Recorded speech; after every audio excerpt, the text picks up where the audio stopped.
बघा, अनेक दिवसांपासून प्रलंबित असणारी ही अपात्रतेच्या याचिका यांच्यावरती आज मी निर्णय दिलेला आहे आणि हा निर्णय देत असताना हा माझा प्रामाणिक प्रयत्न राहिलेला आहे की कायद्याच्या ज्या तरतुदी आहेत या संदर्भातल्या आणि संविधानातल्या या संदर्भातल्या ज्या तरतुदी आहेत त्याचं तंतोतंत पालन व्हायला पाहिजे आणि सुप्रीम कोर्टाने जे निकष दिले आहेत आपल्या आदेशात त्याचंही तंतोतंत पालन करून असा निर्णय द्यावा जो शाश्वत असेल, जो सस्टेनेबल असेल आणि ज्याच्यातनं सामान्य माणसांच्या मनात संसदीय लोकशाहीबद्दल अधिक विश्वास वाढेल. नारोटी साहेब, दोन्ही बाजूच्या आमदारांना अपात्र न करण्याची भूमिका याच्यावर सुद्धा एक वेगवेगळी भूमिका मांडल्या जात आहे. आपल्याला एक लक्षात घ्यायला पाहिजे, मी आपल्याला माझी ऑर्डर जेव्हा वाचून दाखवली तेव्हा पण सांगितलं की सर्वप्रथम कोर्टाने काय सांगितलेलं की आपण मूळ राजकीय पक्ष कुठचा आहे हे ठरवा. मूळ राजकीय पक्ष कुठचा गट रिप्रेझेंट करतो हे ठरवल्यानंतर त्या राजकीय पक्षाच्या इच्छेनुसार आपण व्हिपला रेकग्नाइज करा. मी ठरवलं, सगळे कारणं दिली, एकनाथ शिंदेच्या गटाला का आपण ठरवत आहोत, त्यात ट्रिपल टेस्ट ऍप्लिकेबल केली सुप्रीम कोर्टाने सांगितल्याप्रमाणे आणि त्यानंतर आपण व्हिप कुठचा आहे हे रेकग्नाइज केलं.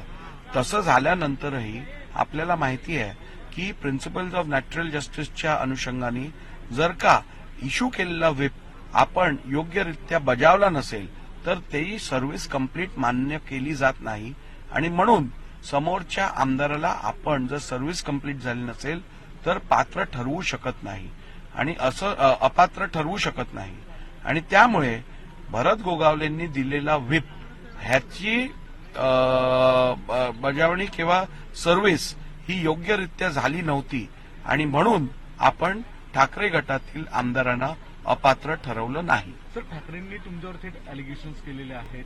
उद्धव ठाकरे गटाची तुमच्या निषेधार्थ भूमिका घेतली जाते, यावर तुमचं मला वाटतं आदरणीय उद्धव ठाकरेजी हे या राज्याचे माझे मुख्यमंत्री म्हणून त्यांनी काम केलं आहे आणि त्यांनी जर का माझ्या ऑर्डर नीट ऐकली असेल अथवा माझ्या ऑर्डरचं नीट आकलन केलं, वाचली जर का ती नीट, तर त्यांच्या मनातले हे सगळे संभ्रम दूर होतील आणि मी दिलेल्या ऑर्डर पार्टचं रिझनिंग त्यांना समजेल.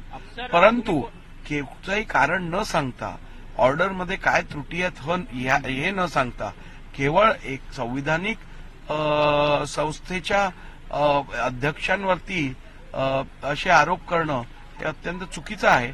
त्यांच्यासारख्या ज्येष्ठ नेत्याकडनं ही अपेक्षा नव्हे. आपल्याला माहीतच आहे, काल पण परवा पण अध्यक्ष मुख्यमंत्र्यांना भेटले, यावरनं एवढा मोठा वाव केला गेला. आपण जर बघितलं तर माजी मुख्यमंत्र्यांना एवढंच माहिती असायला पाहिजे की अध्यक्षांना मुख्यमंत्र्यांना महिन्यातनं 15 दिवसातनं भेटायला लागतं. विधिमंडळ बोर्डावरती अध्यक्ष आणि मुख्यमंत्री दोघेही असतात, त्यांना एकत्र काम करायला लागतं.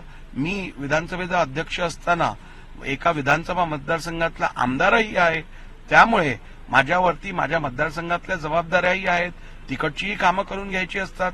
त्यामुळे मुख्यमंत्र्यांना भेटणं ह्यात काय वावगं नाही. आणि मी आपल्याला विचारू इच्छितो, आता शिवसेनेच्या जे ठाकरे गटातील आमदार आहेत त्यांच्या अनेक आमदारांवर ज्यांच्यावर याचिका आहेत, वर्षभरात ते कितीतरी वेळा मला माझ्या चेंबरमध्ये इतर ठिकाणी भेटले असतील, तर त्यात काय वावगं मी ठरवलं का? किंवा परवाला गोव्याला कार्यक्रमासाठी जात असताना मुंबई विमानतळावरती माझी भेट राष्ट्रवादी काँग्रेस पक्षाचे नेते ज्यांच्यावर पण अपात्रतेची याचिका चालू आहे, जयंत पाटील साहेबांची भेट झाली, अनिल देसाईंची माझी भेट झाली शिवसेनेच्या. म्हणजे भेट झाली, चर्चा झाली म्हणजे काय आमच्यात काय वावगं किंवा असं काय वेगळं या विषयात बोलणं झालं असं बोलता येईल का?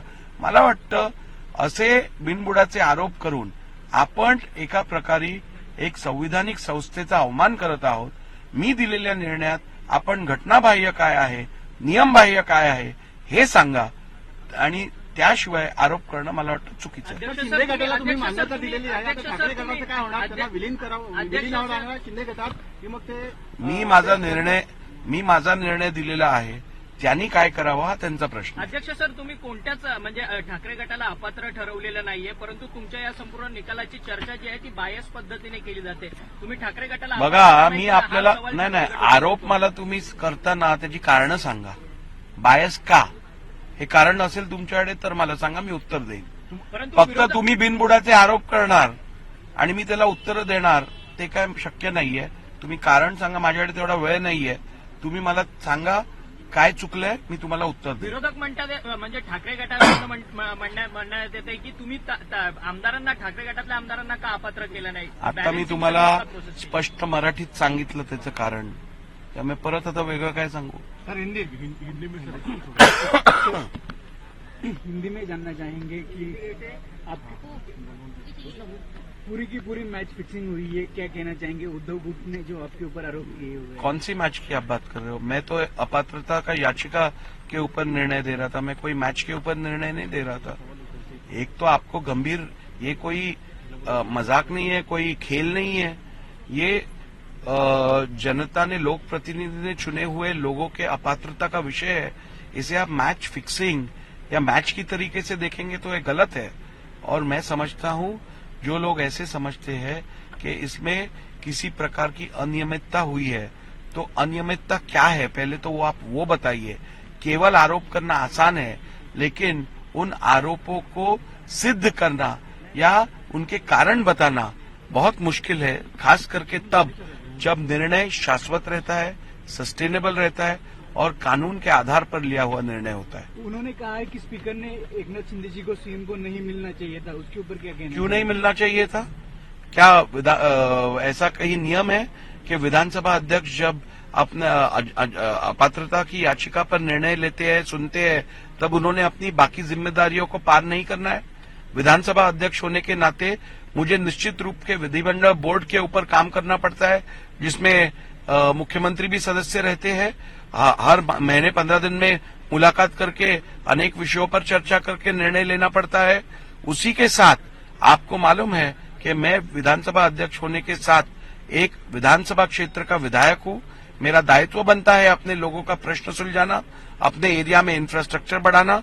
उसके लिए मुझे मुख्यमंत्री जी को भी मिलना पड़ता है. पहली बात तो मेरी मुलाकात 3 तारीख के लिए तय हुई थी. मेरी तबीयत ठीक नहीं होने के कारण मुझे वो आगे पोस्टपोन करनी पड़ी और मैं कोई छुपके रात के अंधेरे में उनको मिलने नहीं गया था. ऑफिशियल अपॉइंटमेंट फिक्स करके मेरे गाड़ी, ऑफिशियल गाड़ी में मेरे प्रोटोकॉल के साथ मैं वहां गया था, छुप के नहीं गया था. और इसीलिए जो ऐसे बिन बुनियाद के आरोप करते हैं, ऐसे आरोपों को उत्तर देना मैं समझता हूं ये बिल्कुल जरूरी नहीं है. और एक प्रकार से संवैधानिक पद पे बैठे हुए व्यक्ति के ऊपर ऐसे गलत आरोप लगाना एक संवैधानिक संस्था का अवमान करने के बराबर है, ये मैं कहना चाहूंगा. उद्धव जी ने कहा है कि वो कोर्ट जाएंगे इसके बाद ये ऑर्डर लेकर. कोर्ट जाने के लिए हर व्यक्ति, हर नागरिक का ये अधिकार है, कोई भी कोर्ट जा सकता है. लेकिन कोर्ट जाने से कोई ऑर्डर गलत नहीं होती है. कोर्ट जाने के बाद आपको ये सिद्ध करना पड़ेगा कि हमने दिया हुआ निर्णय या तो घटना बाह्य है या नियम बाह्य है, और तभी आपको कोई रिलीफ मिल सकता है.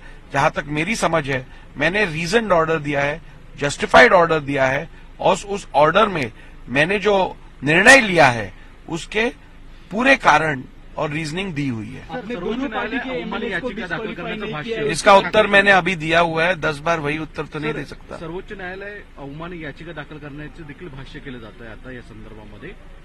काय काय सर्वोच्च न्यायालयाचं अवमान याचिका दाखल करण्याची याचिका प्रत्येक नागरिकाला करायचा अधिकार आहे. याचिका दाखल केली म्हणजे काय ती मान्य होत नाही. कुठच्याही प्रकारचा सर्वोच्च न्यायालयाचा अवमान झालेला नाहीये. सर्वोच्च न्यायालयाने दिलेल्या निकषांच्या आधारावरतीच हा निर्णय घेतला गेलाय. सर्वोच्च न्यायालयाने ट्रिपल टेस्ट अप्लाय करायला सांगितली, ती ट्रिपल टेस्ट मी अप्लाय केलेली आहे. मी पक्षाचं संविधानही तपासलं आहे, मी पक्षाचं ऑर्गनायझेशनल लिडरशिप स्ट्रक्चरही तपासलेलं आहे आणि विधिमंडळातील पक्षाची मेजॉरिटीही तपासली आहे. हे सगळं तपासून सुप्रीम कोर्टने सांगितल्याप्रमाणेच मी निर्णय घेतलेला आहे. सर आता एनसीपीची सुनावणी परत सुरू होतीये, ती काय प्रक्रिया काय असेल काय? नाही, ती आता आज तर होऊ दे, मग बघू उद्या. Sir, English. So one question in English. Rahul sir, one question in English. Sir, we're seeing that the order that's given by you has been called as non-democratic by the UBD faction. So what do you have to say on that? Did you expect any different reaction? So why are we deliberating on this issue? I don't answer baseless allegations. You kindly tell me the lacuna in the order given by me. Kindly show me the irregularity or illegality in the order passed by me. If there is any, then I will answer. Sir, they have also said that they will be approaching Supreme Court against. Every citizen of India has the right to approach the Honorable Supreme Court and the Honorable High Court. However, just because you approach the court, that does not mean that the order passed by the Speaker is overturned. You have to establish that it is illegal or untenable in the eyes of law. Your baseless allegations do not substantiate that. So also they have said that this is just a repetition of how the Election Commission had passed. You have a problem with every constitutional institution. What do I comment on that? If the Election Commission comments, you have a different say. If the Speaker gives an order, you have another say. So I don't want to indulge in this mudslinging. It's not appropriate for my office to indulge in this kind of mudslinging. Sir, lastly, they have also approached the Supreme Court saying that you shouldn't have met the Chief Minister just ahead of this very order. Absolutely baseless. I am not. There is no provision under law that says that while the Speaker is adjudicating disqualification petitions, he should not perform his other duties. I am a member of the legislative board. I am the head of the legislative board. The Chief Minister is a member. We have to meet every month, 15 days, to discuss various issues pertaining to the disqualification with regards to the board. And therefore, I am also a MLA of my constituency. I've got various issues which I have to take up with the government, and therefore there is absolutely nothing unreasonable in me meeting the Chief Minister. I was scheduled to meet him on the 3rd because of my ill health. I couldn't meet him, and then I met him a little later on. And त्यामुळे उद्धवजींना या सगळ्या गोष्टी खरं तर माहिती पाहिजेत, आणि त्यांनी केलेलं वक्तव्य का केलं हे त्यांनाच माहिती आहे. परंतु कदाचित माझ्या निर्णय प्रक्रियेवरती एक प्रकारचा दबाव टाकायचा एक प्रयत्न असेल, म्हणून कदाचित सातत्याने त्यांच्याकडनं आणि त्यांच्या इतर हितचिंतकांकडनं अशा आरोप केले जात असतील. मला एक गोष्ट तुम्ही सांगा, यापूर्वी ठाकरे गटातले अनेक आमदार ज्यांच्यावर याचिका दाखल आहे, ज्यांच्या विरुद्ध याचिका दाखल आहे, त्यांनी माझी येऊन भेट घेतली आहे, माझ्याशी अनेक विषयांवर चर्चा केली आहे. आता मी आपल्याला कालच सांगितलं, काल गोव्याला कार्यक्रमासाठी जात असताना विमानतळावरच्या VIP लाऊंजमध्ये मला राष्ट्रवादीचे नेते जयंत पाटील साहेब भेटले, मला अनिल देसाई शिवसेना उद्धव ठाकरे गटाचे नेते भेटले. परंतु याचा अर्थ असा आहे का त्यांना भेटलो, त्यांच्याबरोबर बोललो म्हणजे त्यांच्याबरोबर माझ्या या संदर्भातली काही वेगळी चर्चा झाली आहे? त्यामुळे असे बिनबुडाचे किंवा बालिश आरोप करून एखाद्या संविधानिक संस्थेबद्दल किंवा संविधानिक संस्थेच्या अध्यक्षाबद्दल आपण असे चुकीचे आरोप करणं त्या संविधानिक संस्थेचा अवमान करण्यासारखं आहे, आणि ही अपेक्षा माझी एवढ्या मोठ्या नेत्याकडनं मुळीच नाहीये. सर्वोच्च न्यायालयाने भरत गोगावले यांचा व्हीप अमान्य केला होता, मात्र तुम्ही तो मान्य केला, तर हे कसं काय?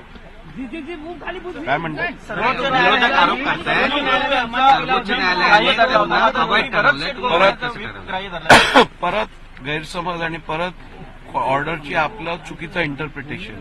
सुप्रीम कोर्टाने असं सांगितलेलं की माननीय उपाध्यक्षांनी ज्या वेळेला सुनील प्रभू आणि अजय चौधरी यांना रेकग्निशन दिलं, त्यावेळेला उपाध्यक्षांसमोर 2 दावे नव्हते, केवळ एक क्लेम होता या व्हिपच्या संदर्भात आणि पक्षासंदर्भात. परंतु ज्या वेळेला अध्यक्षांनी निर्णय घेतला तेव्हा त्यांच्या समोर 2 क्लेम्स होते, एक तर एकनाथ शिंदेचा होता, एक उद्धव ठाकरेंचा होता. आणि त्यामुळे त्या अध्यक्षांना हे माहिती होतं की पक्षामध्ये स्प्लिट पडलेली आहे.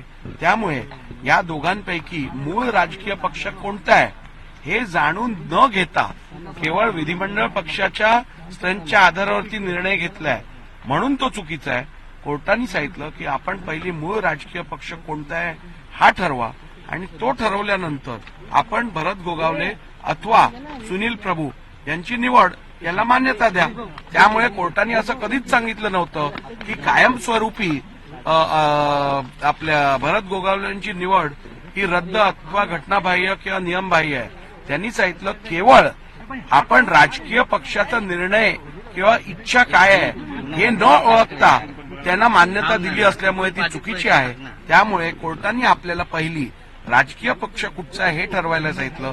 त्यानंतर आपल्याला सांगितलं की त्या आधारावरती तुम्ही व्हिप कुठचा आहे हे रेकग्नाइज करा, कारण व्हिप हा राजकीय पक्षाचा ऍप्लिकेबल होतो. आणि ते सगळं आपण ही संपूर्ण कारवाई करून आपण आजचा निर्णय घेतला असल्यामुळे तो कोर्टाने दिलेल्या निकषांच्या अनुषंगाने आणि त्याला बांधील राहूनच घेतलेला निर्णय आहे, हे मला आपल्याला सांगायचं.